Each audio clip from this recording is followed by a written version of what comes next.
Hey everybody, Jason Burmis here.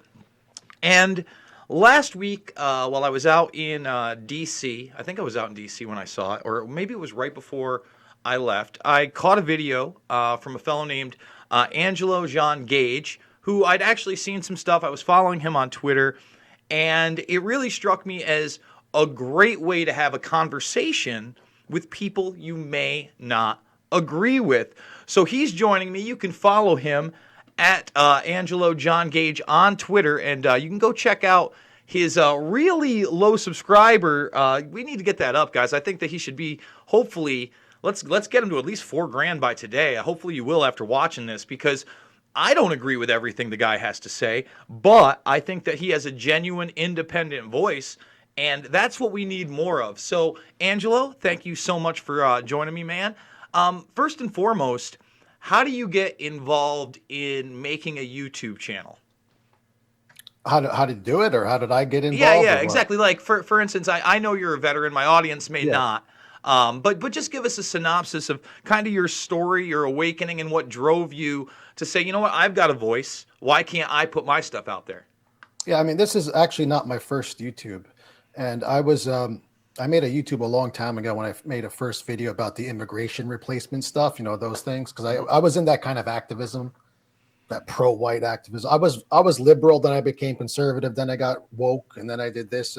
I did so many different versions of reality. I've gone through all of it.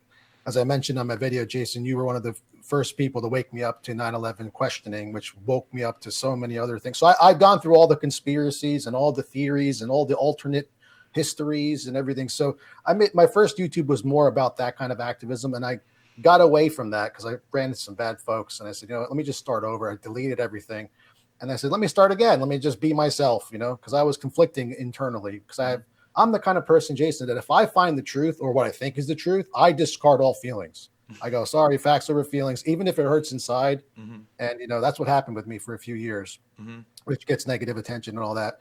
But then, I got real big with the MAGA stuff. I followed Trump. I was, oh, this guy's going to save us. And, I have to say that the MAGA train got me a lot of followers on Twitter.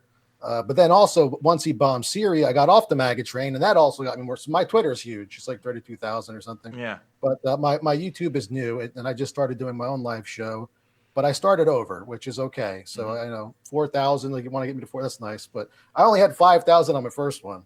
But, I don't care about that. I just have it to make videos where I could talk to people, just have it recorded for later on or something. I have some important videos. I have this one video with Philip Girardi, who was a former ex-CIA terrorism specialist and Army intel officer, and I bring him on all the time, talk about geopolitics. That's a huge, connection there. Cynthia McKinney from Congress, the African-American woman who was Democrat, and she realized the deep state and how it works, and she came on the show. So, some important guests that I've had, and many more.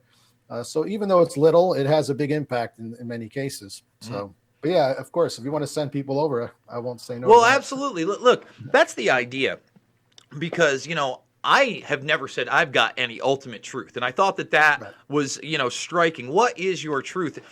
And the other thing that I really liked about the video, and I know I was supposed to have you on this weekend, so I did the video anyway. It is not over there. I should go to your videos right there. There are no perfect truthers. And it's kind of funny because, first of all, there's this Wired piece that's going to come out on for the 15th anniversary of Loose Change. So I've been speaking to the writer.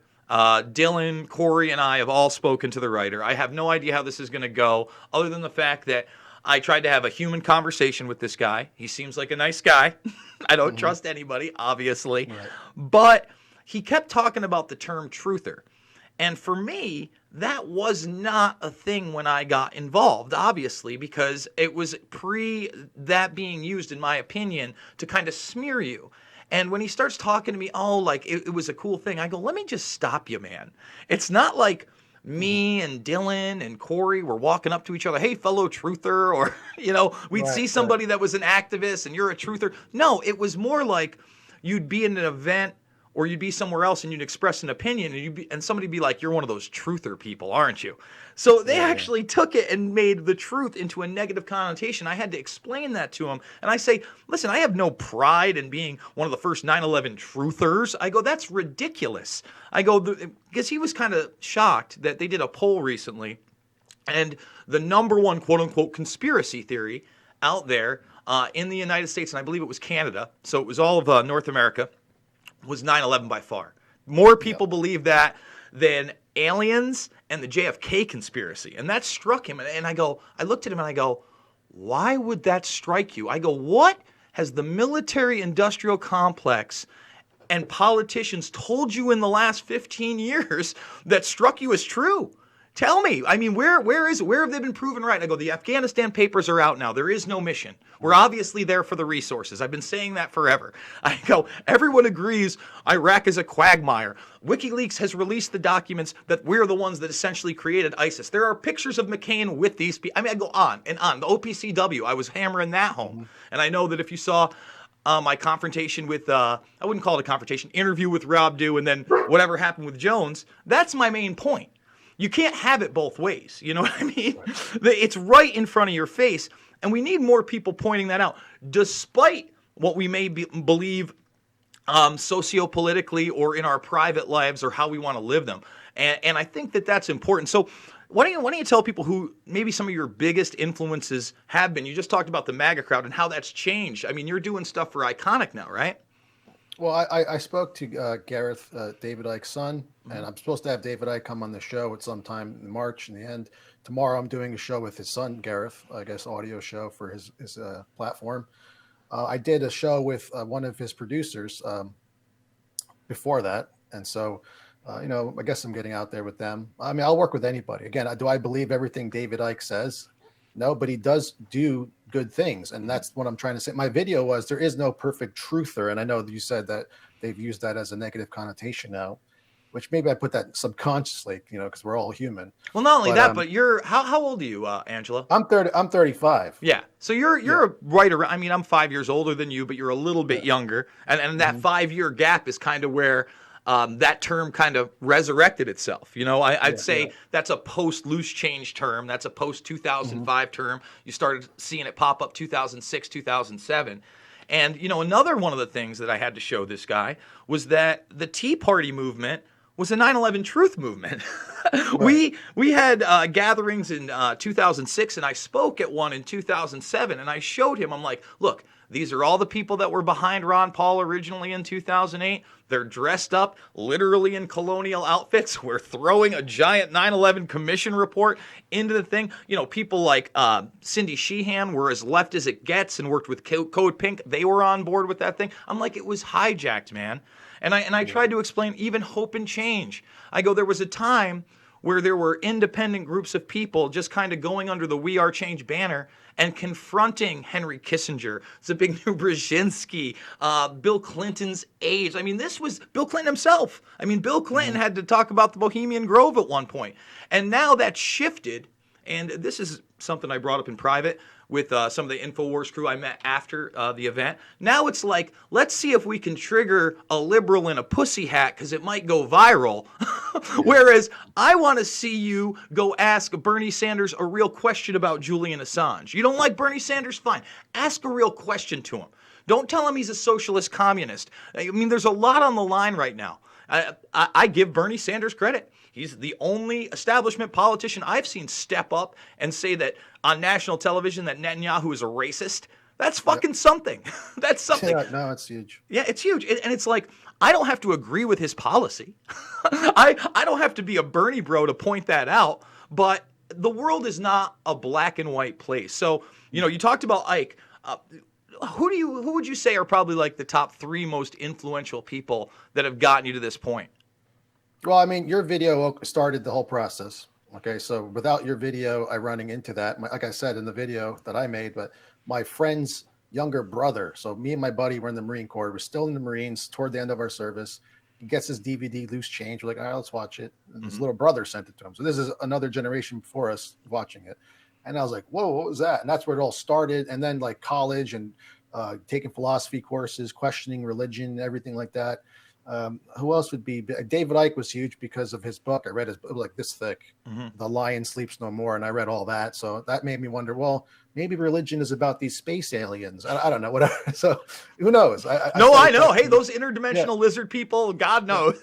I mean, listen, if you're a Christian and you believe in demons, it's not that far of a step to say these things are reptilian interdimensional creatures. If they exist, I'm just saying. I don't believe I watched your I watched your DMT video, which is another one I'm recommending. There's so many different people over the years. I can't even pinpoint any top threes, but I know my journey started with your video. That's why I reached out to you. I'm like, look, man, I got to give you credit. You know, I don't know what 9/11's turned into now, because now there's all sorts of different ones. Like there are no planes, there are laser beams from the sky. I mean, there's all this. Let's just say this: we know disinformation is there, and I know these. At least the hijackers that they pinned it on existed, and I know that the Israelis they rounded up existed, and I know the financial ties were real with Saudi Arabia and Pakistan, and I know that we've been in bed with Saudi Arabia and Pakistan for some time in the Middle East through the Mujahideen and the Muslim Brotherhood, and I think that Sander Hicks' book, The Big Wedding, is very, very valuable. I think that Daniel Hopsicker's work with Muhammad Atta and the Venice Flying Circus is very valuable. I thought that, believe me, I'm disappointed I didn't get the other 2 layers of those Dark Overlord documents. There was so much in there that kind of coincided with my research from now well over 10 years ago. It's hard to believe that. But, you know, the last 9/11 film I put out was in 2008 on 9/11. Everything since then, you know, has been expanded. I feel like an old man, but I've seen how everything has progressed, and it's almost been normalized that we're in the Middle East. And that's a problem to me, because it was not that way. One of the things I did a few weeks back, maybe a month back now, is I played the very first YouTube presidential debate in 2 parts, one on my Rockfin, one there. And it was hosted by Anderson Cooper. It's on CNN. All the big players are there. You can go check it out on C-SPAN. Hillary Clinton, Barack Obama, Joey B is there. The difference is everybody had a plan to get us out of Iraq within 6 to 12 months. Everybody said we were closing Guantanamo Bay. Every question almost on the thing from people was concerning the war and getting us out. And even Dennis Kucinich, now, you know, they won't even let Tulsi Gabbard on stage, but when they did, you had to wait 40 minutes before you even got to hear her talk. And it wasn't about foreign policy, because they didn't bring that up for another hour and a half in a 3-hour debate, okay? That's the truth. We played those live. We went over them. In this, 7 minutes deep, you know, both Dennis Kucinich, who, again, love him or hate him, was the only guy that brought up articles of impeachment against the Bush administration, 3 of which were for 9/11, talk. And then Mike Gravel, another anti-war candidate that tried to get in this time, and they wouldn't allow him, talk. So the goalpost has shifted so far in 12 years. The last war question I heard while I was out in D.C. watching the debates was, Elizabeth Warren, you said you want to draw down troops and bring combat troops home. Isn't that leaving our soldiers to be, you know, it was some kind of assault, like how dare you say that? And I'm like, whoa. Yeah, it's like, it's obvious that both the left wing and the right wing are the same. They're both attached to the same war hawk. You see, it's funny, like everything. Well, when they killed Soleimani, it's like the left didn't get mad. The Democrats get mad that he did it. They're like, why didn't you ask us? You know, like you should have asked us first, then you could have killed him. You know, it's like this whole thing, what we did there, and it's a disaster. Like you said, it's been decades now, over whatever. I mean, 2003, whatever. Well, 2002 is when we went into Afghanistan. 2003 is. Oh, is that me? That's you, yeah. Who's trying to call me here? Let's just hang that right up. That might be, actually, you know who that probably was? Let's take a look. Was that the Wired guy? I don't know. Maybe it was the Wired guy, because he was asking me questions before, and he probably thinks that's my real number. Yeah. No one ever calls. I'm sorry about these things. That's right. No. So let's talk about your service over in the Middle East. Oh, yeah. Are you still attached to the military at all? Were you honorably discharged? Were you dishonorably discharged? Honorably? So I did 4 years in the Marine Corps. I when I saw 9/11 happen, I was 17 in high school, and I thought to myself, I got to do something about this. For some reason, I just felt like I had to do something. So at 17, I went out to find recruiters, and there was like this, you know, those it was like not a college day, but like, you know, career day where they have different people show up. So there was the Marine Corps, there was the Army, and the Marine Corps just seemed attractive to me, the colors and the uniforms and all that, which I mean, I have back here still. Yeah, sure. Well, it's part of my life. People say, why don't you burn that? I'm like, well, it's part of my history. Well, What do you yeah. want me to do? So, I mean, I'm not a slave to the government. In fact, now that I woke up, I feel like I could really do the correct duty for my people, my country. But no, so I fell in love with the Marine Corps' look and the whole toughness stuff. And so the second I turned 18, it was May, and then June school was done. So right after June, the first couple of weeks of 4 days after high school, actually, I went to boot camp. So no summer fun for me, right to boot camp. And then in 2003 and February 14th, I was deployed to Kuwait, and then we marched into Iraq in March. So it was that first tour, 5 months. And then see, the Marine Corps doesn't do 2-year tours like the Army does, but they do like 5 or 6, 7 months. So then I came back, and then the following year, 2004, deployed again on the very same day, February 14th, which is Valentine's Day. And so 7 months there doing, humanitarian efforts, but yeah, that was my service. Essentially, I was a combat engineer. I was on the front lines, but not on the front lines. I was behind the infantry. So I did see, death and destruction. I've seen it all, but I did not get into any firefights. And thankfully I did not kill anyone, but I did get indirect mortar fire and all these other kind of attacks. How do you feel about that? Because I mean, I've never been in the military, but I got to tell you, man, especially from what I've learned, I hope that there's never a situation where I have to take another human being's life. That's not my decision. Obviously, in defense of my family or my own life, things happen, right? And, hell, I got punched in the face a few weeks ago. Things happen. But I would never go out there and want to take that. I feel like that's something that would weigh heavy on me. And I'm sure with your friends that are back, your veteran friends, does it weigh heavy on them? Have they expressed that? Well, I have friends, I have one friend who was a recon sniper. So he's killed several people, and he knows the truths I know. And it bothers him because now he knows that he was the bad guy invading this sovereign country. And he's killing these people who were essentially freedom fighters. But he was told they were insurgents and terrorists and they're going to kill you. And, here's what I always say too, to tell him to get over it and stuff, not to just throw it away, but to understand, look, man, we were put in a situation, we were lied to, we didn't know. Because I was depressed too. My dad said, look, Angelo, you went to the war because you believed in the story you thought you're doing. You didn't go into war knowing it was fake and you're going to steal their oil and all that. You thought you're doing the right thing. So I told my friend the same thing. I said, look, you were put in this situation. The politics don't matter once you're in the situation. It's you and this guy. One of you are going home. So it sucks. It's a terrible situation. That's why we should avoid war at all costs. But of course, we're easily duped by our patriotism and be an American, fight for our freedom. We haven't gained anything going in the Middle East. And in fact, we've lost freedoms. So it's like, Well, that's another great point, man. I mean, all right, so let's talk about you kind of transitioning into MAGA and then figuring out, obviously there was no attack in Duma. I was livid when he sent missiles in. I still feel like Mattis is probably the one that wrote that op-ed. Maybe some other people were in there, the big op-ed after the fact on how terrible he was. I was hopeful because, this guy was going around in several places saying it's time to get out of Syria. It's time to get out of Syria. And anybody who knows anything about that is a CIA Operation Timber Sycamore. They were in there for a long time. They had ground troops there before they told the public 1,000%. And then he now has an opportunity to say, look, I was wrong. I was duped. And that's a problem, man. Any leader, anybody that can't just sit there and say, I was fucking wrong. We got problems. He has the opportunity to say, I was duped. All of these WikiLeaks documents show it. The OPCW shows it. We had one of the guys, the main guy basically said, I'm not a whistleblower. Literally, you could watch it before the UN. He's Skyping in or video conferencing. I'm not a whistleblower. But we try to do this the right way. Here are the emails. And what does this administration say before the UN? Russian propaganda. Russian propaganda.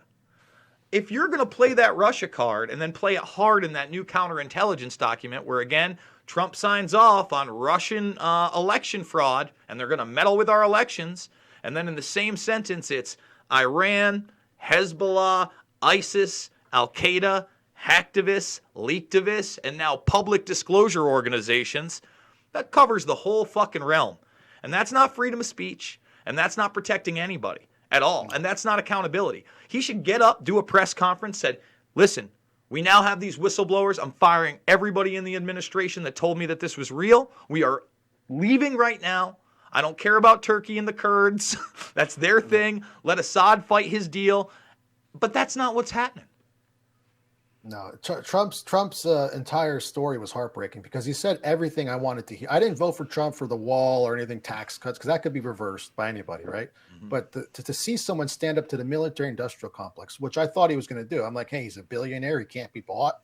You know, why would he do this? He didn't have. I mean, being president's not good. I mean, it's his brand. It could be destroyed. He's being character assassinated, attacking his family. What does he gain from this? Well, it turns out he's actually in debt to a lot of people who have money. You know, he clearly can be easily duped. He doesn't know much about what's going on. And I said that when he was running. I said, look, that's the big problem. I remember I was doing Dangerous Conversation every once. I still do that with a guy named Scott Ledger on Thursdays now. But I said, look, this guy's not bright enough where if he's shown something, he might not get us tricked into war. And now, with this current WikiLeaks situation, and we now know the indictment is from Grenell, his new intel officer, and it was ordered from Trump. Cassandra Fairbanks, is claiming that basically Don Jr. and Don were showed actual pictures of children being tortured and killed, and they blame them on the Manning leaks. That's why these indictments for Assange under the Espionage Act are for the Manning leaks and not Vault 7 and not the DNC links. So that right there shows how compromised he is. The fact that he would allow Dershowitz to be his lawyer in an impeachment hoax that was a real hoax and anybody could have slam dunked on. Why would you do that? He's disappointed on so many levels, and the biggest level to me, you talked about being in debt to people and people really puppeteering him. You look at Sheldon Adelson, his main backer, and the fact that MC Global was the company that was used because the CIA is fucking privatized. The Mossad is fucking privatized at this point. That's what Black Cube is. That's what Stratfor is. That's what the Kissinger Institute was all those years ago. Booz Allen Hamilton, etc. So you got MC Global literally not only spying on Assange, but then holding meetings like, hey, we could make it look like an accident. Let's poison the motherfucker. Maybe we'll just kidnap him. And nobody in this country is up in arms, Angelo? No, nobody. I mean, look, I said this on a tweet. I said, if Assange is extradited, he's going to get Epsteined. And no one's going to do anything about it. Nobody, we're going to write tweets, oh my God, Assange is, hopefully not. But I'm just saying, it's possible that if he goes into jail in our country, someone's going to Epstein him. That's my opinion. Because I'm surprised he's still alive there in Belmarsh. Yeah, look, who knows if they tried to kill him already. We don't know anything, really. We only know what we see on TV or alternative media. But look, the fact that Trump was using WikiLeaks against Hillary. Remember that? He was using them against Hillary. Now he wants to put Assange into jail. This just shows when Trump did a 180 and virtually almost everything but keeping promises to Israel, which he's done and continues to do. In spades. It seems to me like I think a lot of presidents may have had good intentions. Like, I'm going to come and make America and I'm going to do this. And then the military industrial and all the oligarchs like, no, you're not. Yeah, we'll let you do this and this. You can do that.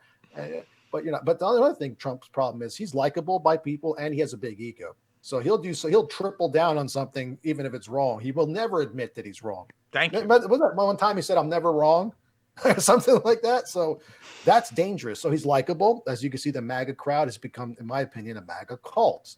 Okay, I'm not putting these people down because I was part of them, but they always make excuses. 4D chess. Well, he bombed an airfield. No one died. And he's doing this secretly. He did it for Z to impress China and all these excuses. And I'm like, look at the results, guys. We almost started World War III. Iran retaliated. There were no casualties. Now there's like 80 people with brain damage or so. I don't know. It could have got worse. So why even risk the possibility of it? You know what I mean? Mm-hmm. It's stupid. It's not showing strength. Look, everybody knows America will kill you for no reason. We'll make up a reason. We'll nuke you. We're the only country in history that's nuked civilians. Everybody knows we're crazy and we're strong and all that. You don't have to prove anything. Okay? We've already proven to the world. We've been at war for over 200 years, man. We've been around for 240 years or something. We have been at war for 96% of our existence. Everybody knows we'll kill you and do it. We're strong enough, right? But, that's why these excuses for the MAGA 4D chess and QAnon, whatever, to me, I don't fall for it. And now I'm seeing that, look, I think even if Trump meant well, maybe he was sincere. And I thought he I was think he sincere was during the sincere. campaign. I think he But thought once he you was get going in there just to box them all out. It was going to be easy. yeah. But then But listen, the thing was, as soon as he started talking about his administration, I go, John Bolton, are you fucking out of your mind? Jim Mattis, exactly, are man. you out of your Everyone's mind? like, Gina well, Haspel? he's getting John Bolton because it's going to psych out the bad guys. That's why he got it. No. No. There's neocons everywhere. No. Well, let me explain it. I tried to explain this to other people. I go, don't you get it, man? I mean, Roger Stone, like for instance, I took a little flack for a tweet on Stone going nuts, right? But I feel like, first of all, no Stone fan. I made that clear to InfoWars. I go, he's the godfather of modern day lobbying. As soon as I realized what that was, that's the main enemy. That money out of politics is the first thing we need to do is get that out. I mean, he's a demon for that alone. Roy Cohn, he has all sorts of shady things. If you don't think one of the main things when he got into InfoWars was not only to get Trump elected, but then sell you on his poker buddy, John Bolton, you're crazy. He talked about him all the oh, John's a good guy. We play poker together. John is not a fucking good guy. Bill Barr is not a good guy. Bill Barr, I know my audience, most of you guys know it, but career CIA, in the CIA, as he gets his law degree. He's the guy that wrote up the paperwork so that we could bring Noriega over illegally, who was our CIA asset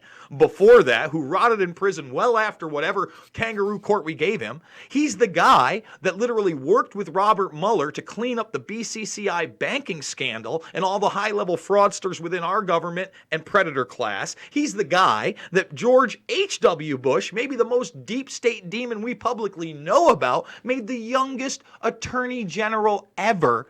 And who stood up there on the Democratic side where they didn't even take a vote? It was the yays and nays, and sucked him off like it was his husband? Joe fucking Biden. Joe fucking Biden, that's who. Joey B couldn't have enough nice things to say about Bill Barr, your current hero. And if you don't believe a word I said, please go watch my Bill Barr Deep State video. It's not just Jason Burmis ranting. It's Biden on the floor being like, I can't get enough Bill Barr. He is the best. We're not even going to vote on it. The yays have it. Right.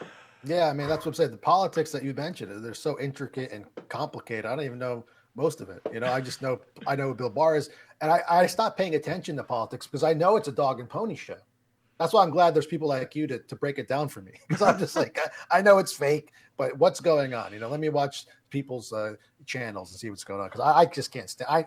When I get betrayed, man, I want nothing to do with it. But I do talk about like what I call meta politics, like the bigger picture. Like we should not be at war. Mm-hmm. Like for example, I agree with Tulsi Gabbard on being anti-war, but I don't agree with other policies because I'm not a Democrat.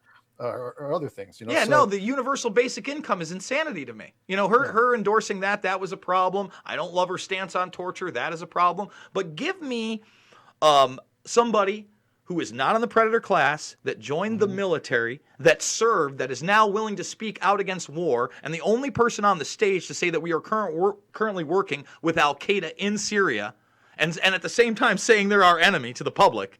Well, they're our ally in there. Give me her any day over any of those other guys. Yep. And she has a ton of problems, man. But listen, I voted for Trump. I tell everybody, I'm in New York. I knew everybody said he wasn't going to win here. I didn't care. I could have voted third party, Gary Johnson. I'd interviewed Gary Johnson years ago. I didn't like that he didn't know where Aleppo was. I didn't like that he was shilling out for Hillary Clinton. So guess what? I went with the guy who had the best rhetoric, that brought up Jeffrey Epstein and Bill Clinton's relationship. And I've held him to the fire every single time. I didn't join the MAGA crowd. I didn't believe in Q a fucking non. I'm one of the most outspoken guys against all that shit. I called Jones out when I disagreed when he said, we got to cut him off at the head. We need a coalition of the willing to go into Venezuela. No, no, we don't. You have to be able to do that. Hold people accountable. Another thing that bothers me is that you do have somebody like, for instance, Dak Rouleau. He's with the Action for Assange crew who I went and visited in Washington, D.C., right, John? Or Angelo?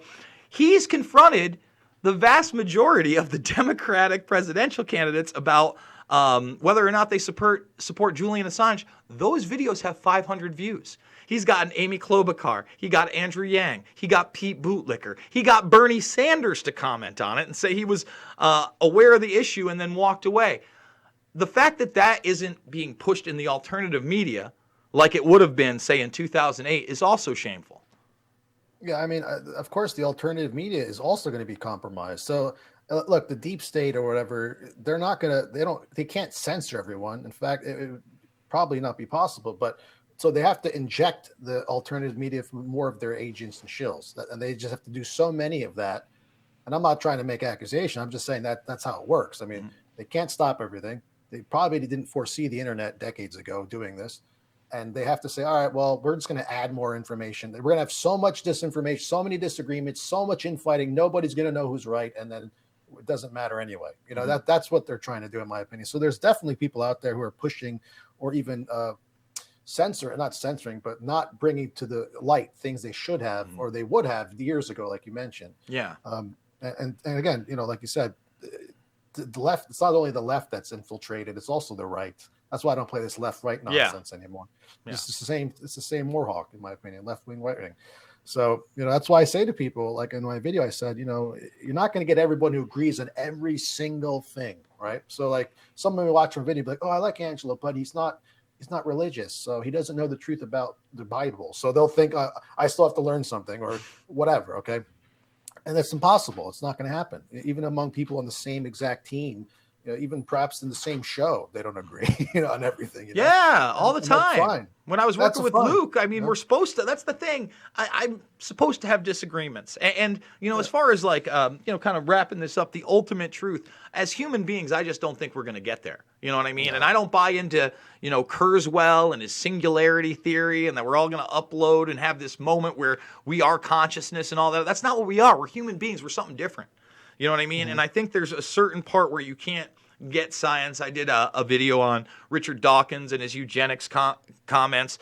I do think there's something special about us. Now, that's not me preaching Jesus Christmas or the Quran or the Torah or Hinduism or any of that. I don't know.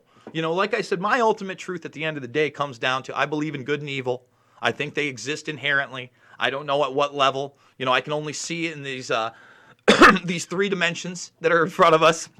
I don't have access, you know, to the fourth, the fifth, or whatever. And I know that good and evil exists, and I'm trying to do good. And I think that's the best that we can hope for. And I think that we have to have more conversation. We have to have more humility. We have to have the ability to say, I was wrong. It's not that hard, guys. People will actually, people will actually respect you more if you can come around and say, listen, this is why I thought that then. This is why I think this now. It is growth, and that's how society grows. Because I got news for you. 7 billion plus of us don't know what the fuck we're talking about. We just don't. So, Angelo, why don't you tell my audience where they can check you out, what you got coming up, what you think is important, etc. Okay, so yeah, I mean, I do most of my activism, if you will, on Twitter. So you can follow me on Twitter at Angelo John Gage. I also have a YouTube channel, which is you just look up Angelo John Gage. And I have a show that I do here and there. It's little, but it's growing. And it's called Reality Engage, where I just invite everyone. Jason, I'd like you to come on, of course, as well, to just talk about whatever they believe in and why they believe it. And I don't even challenge the viewer. It's like a Joe Rogan show. It's kind of like I just let you come on. I don't sit there, well, why do you believe it? That's stupid. I just say, okay, so what's your belief? All right, cool. Why? And tell me more about it. And even if I've had people I totally disagree with on, it doesn't matter. I want to know what their reality is. That's why it's called Reality Engaged. So that's growing, I guess. You know, we'll see. But I do that. I just wrote a book which talks about different stuff, not just politics. It's like everything. It's like a life coaching book plus philosophy plus science. But big questions, little questions. I'm editing it right now. I'll tell you when it's done. That's what I've been doing lately. But I focus most of my efforts away from. I don't even debate people about what their beliefs are anymore. Like, I don't care if the earth is flat. Does the earth being flat stop war? No, it doesn't. Like, I don't care anymore. So even though I don't believe it is, I'm just saying, like, people are infighting about every stupid thing. So I think the most important thing is this: stop infighting with people. If you're a good person, okay, so you and me are the same, good, evil, right? If we're both good and we both want to do good for the world, we shouldn't care what our opinions are of reality, because none of us know the ultimate truth of reality. No scientist, no philosopher, no religious person. If you're evil, then you're not on my team and I have to fight against you. That's that simple. So, you know, again, people want to identify with race, religion, all this. Okay, at the end of the day, whatever race, religion, ideology you have, are you good or bad? Are you trying to kill me? Are you trying to harm me? No? Okay, we're cool. I don't care what you believe. I don't care what race you are. I don't care where you live. I don't care what you speak. Just we're good. You're a good guy. Okay, that's it. Good versus evil. So that's my view. I broke it down away from all these tribalistic identities. Again, I've been there. I've been nationalistic. I've been ethno. I've been all of it. And I realized all it does is divide the people, and that's what the elites do. Mm-hmm. You know, divide the genders, divide the parents from their kids, divide man from woman, divide everything, divide religion, divide race, divide ideology, divide politics. It's all division. It's like, and they're all the same team, these elites. Yeah. They don't care. And I don't like calling them elite. You know, that's how they call themselves. They're the predator class, man. Right. They're not elites. Well, that's the thing. They listen. Parasites. They are willing to work with each other, just like organized crime, on mafia, those upper cartels. echelons every time to protect their power. And, you know, when you were talking about reality, one of the biggest ways I love to diffuse the whole flat earth thing, or whether it's a psyop or whatever, is I say to people, look, man, I get why people believe that. Why? Because now mainline science is coming around to not only is it we're in a simulation, but if we're not in a simulation, then we're in the multiverse. And I got news for you. If we're in the fucking multiverse, it's an infinite part of realities where I'm a fish somewhere on land in front of everything, and there's minutia on everything. So the world would have to be flat. And if we're in a simulation, you know, you've played GTA. You're in a sandbox game. Like, I'm like, great. I'm like, I don't know. I know that NASA lies a lot. I know that rockets aren't the best technology out there. They've been around 80 years, and we're still riding Russian rockets up to the ISS because Russia's our enemy. They're our enemy, but our space program's totally with them. That's a whole nother can of worms. That's a whole nother reality. But I'm glad people are asking those questions. I'm glad you're out there. And Angelo, I can't wait to do your show. Shoot me some dates over on Twitter, and we'll definitely do that. I'm going to wrap it up on the other side. Thank you once again, my friend. Really do appreciate it. So, guys, if you want to support me, you can do so by thumbing this video up, subscribing, sharing. Let's get that first donation in. That's how I do it. I know it's a weird month. I know the coronavirus thing is scaring a lot of people. Hopefully $5, $10, $15 isn't going to hurt you. You like independent media, and maybe there's somewhere you want me to go and travel to. I'm a little worried about these military drills in North Carolina that I covered yesterday. If we hit certain numbers, of course I can travel. Otherwise, it's very hard for me. Remember, I have a Rockfin. Following this, I'm going to do a quick coronavirus update exclusively on Rockfin. It's $9.99 a month. You get 5 extra videos from me each week, plus everybody else's content on Rockfin, which includes Ron Placone, Graham Elwood, Ben Askren, Chael Sonnen, and others. I am a documentary filmmaker. Loose Change, Final Cut, Fabled Enemies, Invisible Empire, A New World Order Defined, and Shade the Motion Picture are all available for free right here, right now. And make sure you're subscribed. Let's hit 40K. Love to hit 40K. I don't know. I actually lost subscribers last month for the very first time since resurrecting this channel. So who knows what the algorithm has in store for me. I'm going to keep trying to do the right thing and pop out content that matters. Thank you guys so much.